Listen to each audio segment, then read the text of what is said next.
This is the Bates Bobcast, our weekly podcast where we take a look at the week that was in Bates athletics. My name is Aaron Morse, and this week we're celebrating the 12th Olympian in Bates College history. Plus, Katherine Cook turned in a record-breaking performance for women's track, and the squash teams gear up for the NESCAC tournament this weekend. All that and more coming up on the Bates Bobcast.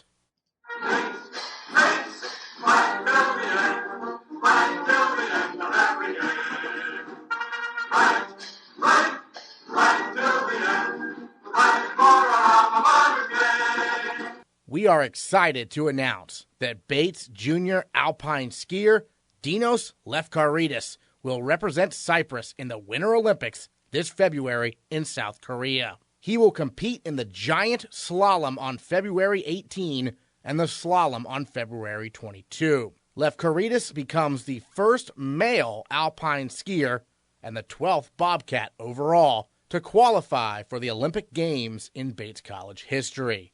And today, he becomes the first Olympian to join the Bobcast. It's been a long process, and I'm really happy to have the opportunity representing my country in the Olympics. And it's been always a dream, I think, for every skier to have this chance. And since last year, it's the Olympic season start. It's two ski seasons before the games, so it's been a long way, and finally there was a good result in the end. You had to obviously beat out a number of other qualifying skiers who were trying to qualify. So what was that competition like? Was it high pressure? Were you nervous? Were you relaxed? Yeah, of course there is some pressure. It's good to have pressure in this sport. Everybody's pushing each other. We were racing this year. I've taken time off from Bates. Of course, I miss it a lot and everyone there. But we've been racing together since December. We had some qualifying races which went really well, and of course, in skiing, we have a point system. So the best FIS points, it's an average of 5 races. The lowest FIS points are the better ones. So I had the lowest ones, and that's why I took the participation. They give you a call, let you know you'd officially made the team. How'd that come about in terms of finding out for real that you'd made it? Yeah, there is a deadline. It was the 22nd, if I'm right, of January, where the Olympic list is published by the International Organization of Skiing, and based on that, then the country selects the athlete, the best athlete that will represent. And there are races up to that moment, so there is no time to relax. What do you think it'll be like to march in that opening ceremony with your country's flag and everything? Yeah, it's intense. It's a big thing. I think I had some participation in other games, like I participated also in Youth Olympic Games and some World Championships, but I think this one is just very different. I talked with some previous athletes that went there, and they said you can't know how it's like until you live it. So I can't wait going there. And you're the only representative of Cyprus, right, in any sport, and so that's got to be a unique situation for you. How do you feel about that, being the one guy everyone's watching? Yeah, unfortunately we don't have any other sports in Cyprus. It's only Alpine skiing that is a contestant in the Winter Olympics. But yeah, being the only one, it's okay, and it's going to be nice having all the eyes on me, but I'm sure I will give a good show. Sure. And then tell me a little bit about how you initially decided to come to Bates for college. Obviously, we don't have a ton of people from Cyprus at Bates, and so how did that all happen? How did you decide to come here for school? Yeah, I think I'm the second or third from Cyprus going there. But anyway, yeah, Bates, I was researching a good school where I can continue racing.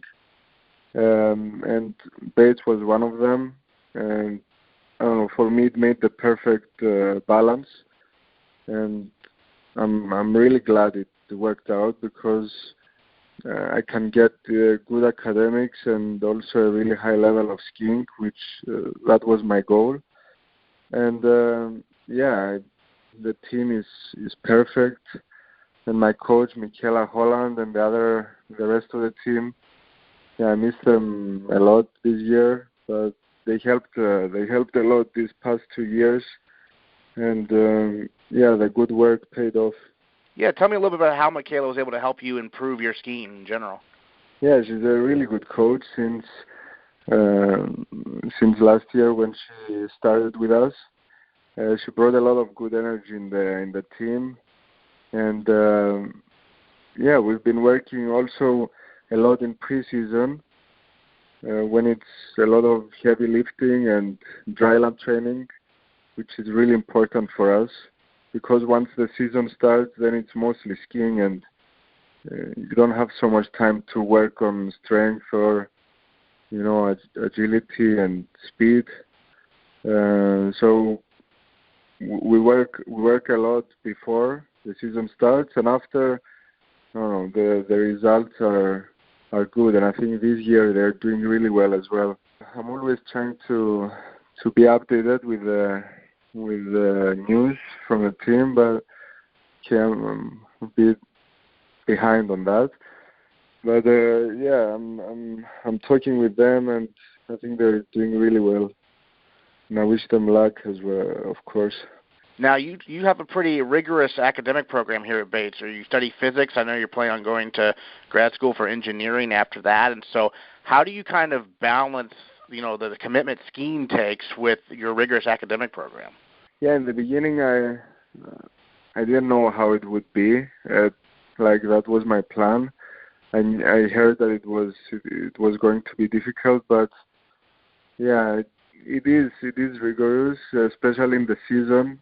There is no time at all with skiing, especially having skiing as a varsity sport. It takes a lot of time from your schedule. But I don't know. I think I'm always trying to be organized and not let any time go unused. And in the end, I think it's going pretty well. I'm happy with it. I'm getting, of course, more efficient with the years because also the academics get more difficult. Sure. But it's possible. It's possible. Are there any professors you like or feel particularly close with who have helped you in the process, academically? Yeah, of course, the Professor Hong-Lin, the head of the physics department, has been also very helpful these years. And many. I don't want to forget anyone now, but all of them are really, really helpful, and they understand. That's the other good thing with Bates, because I talk with other students in other colleges as well. Sometimes it's not that easy to because I also take time off from college to follow the Cyprus team in for some obligations. So Bates allows me to do that. Excellent. You're representing Cyprus obviously at the games, but you're representing Bates also, and you're part of now a very select group of Bates Olympians. How does that make you feel? What does that mean to you to being one of the few Bates athletes who have qualified for the Olympics? I'm really proud about it. It's nice to be in such a small group, and it's also nice to carry the Bates like the Bates College with me also during this time. I'm proud to be a Bobcat, of course, and I'm always wearing the Bobcat, the Bates jersey underneath my suit when I'm racing. So I'm always there. Excellent. What were your teammates' reactions when they found out you were going to be an Olympian? Yeah, they're getting really crazy about it. They're very excited. It's nice. I'm sure it's a nice feeling, and I'll make them proud, I hope. Excellent. When can we expect you to see you back on campus, Dinos? I know you got to go. The Olympics are coming up just right here in February. Are you going to be back next fall, or when do you expect to see you again? Yes. Yeah. Unfortunately, it's many days now that I'm absent. So it makes sense from next fall to come back and continue. Can't wait for that. Last question for you. Any other thoughts on what it means to you to be an Olympian, just that we haven't talked about? Yeah, I think generally I want to experience this because it's not only making it there; it's the whole idea behind it, and it's the Olympic spirit, which doesn't go only on me. I see people even here in Cyprus that they get inspired by this. It just goes to everyone. So I hope it reaches there at Bates as well. Dinos, thanks so much for joining us here on the Bobcast, and congrats again on being an Olympian in the slalom and the giant slalom. Thank you. Bates men's and women's alpine skiing head coach Micaela Holland's teams are off to a great start this year, with the Bobcats turning in 5 top 15 performances over a long weekend that featured a giant slalom race and 2 slalom races. Lefkaritis qualifying for the Olympics only adds to her excitement about the present and the future of the program. Micaela, obviously the news of the day, the news of the last week or so is one of our own Bobcats, Dinos Lefkaritis, is going to represent Cyprus and Bates, for that matter, essentially in the Winter Olympics coming up here in February in the giant slalom and the slalom. I mean, how exciting is this for you as someone who's coached him and for the program in general? Yeah, thanks, Aaron. Oh, my gosh, I can't even explain. It's so great. Dinos, I've known him for just over a year now. He's an awesome kid. He's a super hard worker. He's from Cyprus, which is a small Greek island, and skiing isn't their main sport, but they have a lot of ski racers from the country. So, when he came to Bates, he came in a little bit older. He took some gap years trying to, get his points down and be in a position where hopefully one day he could represent his country and as an extension Bates at the Olympics. And he's really put all he can into the last year and a half, and it worked out. So we're so thrilled. We couldn't be happier for him. What was your reaction when you found out the news? Were you expecting this possibility of it happening? Yeah, so we, when I met him last year, he told me, that was his goal. That was what he was trying to do, and I was on board. And I just, said to him and his family and his coaches over there, whatever I can do to help and whatever Bates can do and our team. And so, last year, throughout the year, he just kept working on getting his fist points down so he could be in contention. And, he had a lot of good races. So after the year, he was certainly a front runner. He actually took this fall semester off to, continue to focus on just skiing. He was over in Europe training a lot, in South America, with the Cyprus Ski Federation. And, he was a front runner, but there was a couple guns coming in hot from behind him, and he was just trying to, it came down to by a certain date he had to be the top-ranked skier in the country, and he worked his butt off. He actually ended up injuring his ankle and having to get an ankle surgery earlier this fall, so it was certainly a lot of emotional ups and downs, but he pulled through, and, he finished the deadline being the top-ranked skier in the country, so he got the Olympic spot, and, he completely deserves it, and we can't wait to cheer him on. Excellent. And then I know he'll be back at Bates. He told me this upcoming fall, so you must be excited to get him back on the carnival circuit, right? Yeah, we can't wait to have him back. It was certainly our team certainly took a hit losing him for this year, but what an incredible opportunity for him, and we're thrilled for him, and he still will get to come back and compete for us for 2 years, and he'll certainly be a contender for our team and help us out on the team scoring. So it's certainly a great opportunity for him, and we're thrilled. Let's talk about the Carnival circuit a little bit now in terms of the women's team off to quite the nice start. They had a 5th-place finish in the giant slalom at the Colby Carnival. Then they had some schedule changes, if you will, but we'll get to that in a moment. They were great at the St. Michael's Carnival as well, cruising through that with a 6th-place finish in the GS and a 4th place in the slalom.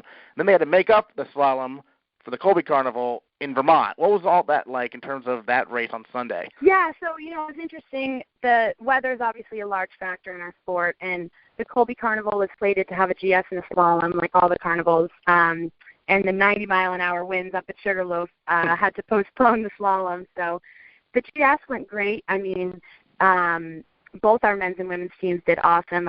We had 12 second runs. All the men and women qualified for second runs, which means they have to be in the top 60. And I think that was the first time that's happened since, 2011 or 2012. So we were really psyched about that. That was huge for both our men's and women's team. And we had a lot of good individual results there. And then, they were bummed to have lost the slalom, but we made it up this last weekend after the St. Mike's Carnival. And, we're certainly a little bit stronger in slalom as a team, both the men and the women. So they were fired up for the 2 back-to-back slaloms, and they did okay at St. Mike's. We were 4th, but, not such strong individual finishes. We had a little bit of a struggle on both the men's and women's teams. But this weekend on Sunday, they really brought their game face and, had an excellent result. Griffin Mueller was 7th. She's coming back from a knee injury last year that sidelined her, so that was incredible. And freshman Hannah West was 8th, which was her best carnival result to date. She was actually 5th on the second run. And then senior Hannah Johnson had a great race, too. She was in 11th, her best carnival finish. So, the women really worked hard together, and they pushed each other, and it was awesome. Even Sierra Ryder had a little bit of struggle. She had some mistakes, but, she's on the horizon, too. She's up there with those girls. She's certainly, just as strong and could punch one in there at any time. So really looking forward to the next 4 weeks. Well, what really impressed me, at least on paper there at the Colby Carnival makeup there in the slalom, is not only did you have 3 top 15 finishers, you had 5 top 30. I mean, that is some serious depth there for the women's team at least, right? Yeah, for sure. I mean, picking the carnival team each week is not as easy as it used to be. They can, they all have the ability to punch one in there and score carnival points. So we're in a position that I think, the ladies just keep working hard together, and they keep pushing each other, and, they're a force to be reckoned with for sure. Now, on the men's side, obviously, there's some young guys who are doing pretty well. I know Calvin Wilson's had some good finishes, but the tough news is it sounds like Michael Cooper might not be racing this year. Can you update us on him, I guess? Yeah, so Michael Cooper's struggling with a back injury right now. He sat out the first weekend. We tried to race him this past weekend, but unfortunately his back injury just wouldn't allow him to really compete. So, it's early in the season. We're trying to work out if, we're going to he might sit out this season, or if he's going to try to give it a go in a few weeks, trying to come to terms with that now and all the implications of that. But he's still a junior captain, and he's a great leader, and he's been really involved in the team, even though he hasn't been able to compete. And I think a lot of our men's success this year is sort of a result of his leadership and, his ability to get the guys fired up and getting them pushing each other in training and, trying to beat each other's times. They're all really supportive of one another. Last year it was seldom that we got another guy in the top 30 in the top 50 besides Cooper. And, this year Claremont, Ryan Claremont, Calvin Wilson, and Tiger Mueller have all been having awesome results. They've all been punching, just out of the top 30. They've all been getting second runs. Calvin was even 10th on the second run at the Colby makeup. So, yeah, I mean, I think our men's team is certainly young. Besides Cooper, it's all freshmen and sophomores. So they're certainly a team to watch out for in the future. Yeah, it seems to be very encouraging how many underclassmen are doing so well. I mean, you touched on the women's team, how Hannah West has come in and made an immediate impact, and Griffin Mueller, coming off the injury last year, has bounced back really nicely. I mean, how encouraged are you by how much success on men's and women's side some of the younger skiers are having right now? Yeah, it's great. I mean, I think a big part of the goal when I took over the program was to just really hit the road hard with recruiting and try to create a team culture that was something that other people saw at races and wanted to be a part of. And I think they've done that really nicely. They carry each other's clothes down at the races. The boys come out and cheer for the girls cheer for the boys. I think nobody's moping around. Everybody's happy for each other. I think all of our senior captains, Brielle Antonelli, Sierra Ryder, Hannah Johnson, and then junior Michael Cooper, they've really tried their best to make this team something that everybody's proud of. And I think that culture is certainly a reason why we've had so much success. And looking towards the future, hopefully something that other younger, talented skiers want to be a part of. So the UVM Carnival coming up this weekend there in Vermont. What can you tell us about this carnival? How does it compare to some others, perhaps? Yeah, so UVM is one of the schools that gets a carnival every year. They typically finish first or second as a team score, and the individuals. They have a lot of kids off the U.S. ski team and a lot of international students that are competing for their home countries in World Cups and that kind of thing. So it's a great hill. It's challenging. It's technical, and that's what we like. It's interesting. We train at Sunday River. We get the best training, I think, in the East, and we're able to train on all sorts of different trails. So during the week, we can pick where we want to go based on where the carnival is that weekend. And all week we're on the hill right now. All week we've been kind of gearing up towards, okay, what's the best training course that we can set on a hill that's similar to the UVM one. And fortunately, most of our athletes have skied on it before, and we've kind of talked about it, what it's going to be like. The conditions right now, very icy kind of all across the East Coast, which is great for racing, especially for our boys that start a little further back. It means that the course doesn't deteriorate as much. So it's great. I mean, it's not the most fun for public skiing, someone out for a Sunday stroll, but it's certainly good for our athletes because they're able to compete on courses that don't deteriorate, which only helps us generate better results. Well, terrific. Well, Micaela, thanks so much for joining us here on the Bobcast. Congrats again on the great start to the season for both Alpine and skiing teams. Looking forward to the UVM Carnival there this weekend. Yeah, thanks, Aaron. Yeah, we hope to punch a few more results in there. In Nordic skiing, sophomore Kaylin Woods finished first in the women's freestyle race at the Chummy Broomhall Cup on Saturday. Meanwhile, senior Parker McDonald finished third in the men's race. The Colby College Mules took home the cup, evening the all-time series between Bates and Colby at 6 wins apiece. The Bobcats took third place out of 5 schools at the event. Both ski teams compete in the UVM Carnival this weekend. The track and field teams both won the USM Invitational on Saturday, but the performance of the week came the night before the John Thomas Terrier Classic in Boston. Senior Katherine Cook shattered Bates' indoor record in the 5,000-meter run, with the 7th fastest time in Division III history, finishing the race in 16 minutes, 39.07 seconds, shaving 40.17 seconds off the former team record set by Abigail Anthony in 2001. For her record-breaking performance, Katherine Cook is our female Bobcat of the week. To be honest, I didn't expect to do that. I had set out hoping to just get a personal record from my last 5K that I ran as a sophomore. And I had been away for a year, and I think I just went into it feeling pretty relaxed, not really with any expectations. And really, I was just kind of having fun with it, and it was a surprise to me what actually ended up happening in it. Well, you bring up a good point. You weren't here for indoor track last year, and so how have you gotten back in the swing of things from a track perspective? I know obviously you were here for cross country both times, but now back in the swing of things for track. It feels really exciting because I have always considered myself more of a cross-country runner, but it's fun to change up the events a little bit, run a little bit faster. It's just they're just two very different sports, and it's fun for me to see kind of what what I love about it, because I forgot, honestly, that how much fun track is and how much fun it is to do a different event every week. Big me, I know there was an alum there, Jess Wilson, who you often ran with in cross country and everything. So what was that like to have her there? Not in the same heat as you, but running the same race. That was very exciting because when Jess was here, we always ran together. And she was training for a marathon, and so this is just kind of part of her training. And she actually ended up, she blew her old time out of the water and came in second overall behind some like pretty elite people. And so she's super strong, and it's just kind of part of her week because she's just going on to train for the rest of the marathon. And she just very much, she's so impressive to me. And we ended up, she cheered for me and I cheered for her, and we cooled down together after the race.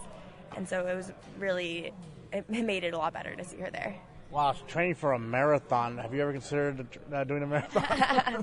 Yes, actually. I'm hoping to get into them after graduating college, maybe after taking a little bit of time off, trying to build up a love and maybe a real desire to keep running. But I think they'd be really fun, at least one, and then I'll see what I want to do from there.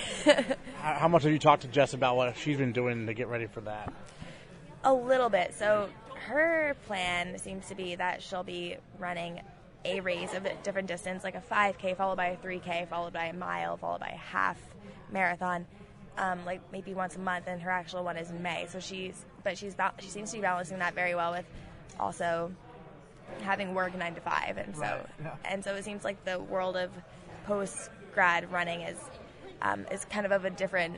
It's kind of a different form, but also sounds very relaxed and something that I would consider trying to do as well. Great. And then your only event was on Friday, right? So it was pretty cool to see your teammates do so well the next day too, right? Yeah, it was great. We basically woke up on Saturday and drove right down to USM and saw some people have some great performances there. And as the race went on, the energy got higher and for everyone, and it was, I don't know, it was cool to see that it was just a chance for them to compete against some different teams that we'll see at the state meet as well. And so it looks like we're going to have a great team for that. Yeah, state meet this week. Yeah. What do you remember from your first year, or from your sophomore year, I suppose, about the state meet? I remember that we won, which is exciting. And and state meet is always a lot of fun because there's schools that we recognize, schools that are like, we have Colby and Bowdoin, so we have the NESCAC people, but then also just people from around Maine. It's just kind of it's a fun home experience. You recognize the runners. Energy is really high, and women go on the first day and men go on the second day. So it's also just a very quick run, do what you need to do, and finish and cheer on your teammates kind of meet. The energy is great, and I'm really excited to see what happens this year. So for the 5K, you've already, set the school record. You're tops in the country right now in that race. So what's your approach going forward in terms of, the likelihood of you competing at nationals is probably pretty good in that event. Do you run it more? Do you kind of hold off? What's the approach there? For the rest of the season? Yeah. It looks like I actually don't know. I think next week I'm planning on just running the mile and maybe the 3K. Yeah. The week after, probably the mile again. So it looks like the 5K might be kind of something that won't happen very often during the season. Maybe I'll run it 1 or 2 more times. But besides that, I think we're just going to kind of keep the season going as it was before. Maybe run a few shorter races and then see what happens later. Great. How excited are you about the possibility of competing at nationals here down the road? I'm really excited. I've never gone to nationals for track before, and so it seems like it'll be kind of a different beast than cross country. And really, I'm just excited to see kind of what else will come of it, and I want to see where the rest of my team gets as well. And the season's so young, and the possibilities are kind of expansive. So it's I don't know. Right now, I just am feeling excited about what could happen. All right, Katherine Cook, our female Bobcat of the week. Thanks so much. Thank you. The Bates indoor track and field teams will host their respective Maine State Championship meets this weekend in Merrill Gymnasium. The 40th annual women's meet starts Friday at 6 p.m., with the host Bobcats looking for their 5th state title in a row. The 50th edition of the Men's State Indoor Championship takes place the following night, Saturday at 6 p.m. The Bates men are looking for their 2nd straight state title, and their 5th in the past 6 years. The squash teams are coming off a very busy week. The men and the women defeated Colby on Wednesday by scores of 5-4 and 9-0 respectively. Then both teams beat Tufts on Friday, with the women winning 7-2 and the men winning 8-1. On Saturday, the teams played a combined 4 matches, with the women winning 5-4 over Franklin and Marshall before falling 5-4 to Brown University. The men beat Franklin and Marshall 7-2 and fell to Brown 8-1. On Sunday, the women wrapped up the week with a 9-0 win over Mount Holyoke. The men's team is now 9-3 on the year, and sophomore Garon Rothenberg improved his personal record to 8-3 by winning all 3 of his matches over the weekend. For his efforts, Garon Rothenberg is our male Bobcat of the week. We've been training really, really hard, and once you get out there, it's kind of up in the air, and so it's a lot on your teammates, and looking outside of the court and seeing the support from them, and the coaching between the games is super important, and so just building a bond with teammates and them knowing your game and helping you play your best when you need it most. Yeah, we've talked about this before when we're talking about squash, how your teammates help coach you. Who are some of the teammates that you work with closely? Benny McComish, who's a fellow sophomore. I've worked with him for a while now. And then freshman Omar Atia has helped a lot. My captains as well. So Ani Rudnambiar and McLeod Abbott have also been super helpful. Yeah, you and Benny have really made a big impact this year as sophomores playing, down the ladder, but every spot matters. And so what's it like to get more playing time, I guess, this year? I mean, it's great. Both of us saw a big opportunity, losing a lot of seniors last year. We both knew we had to step up big time and have just been putting in a lot of work. You're from Brooklyn. How'd you start playing squash? Both of my parents play squash. Oh, nice. And so, it's just kind of always been in my family. Did they play in college? Yeah. Oh, okay. What did they play at? My dad played at Hamilton, and my mom played at Trinity for a year, and then Yale for the following 3 years. Okay, nice.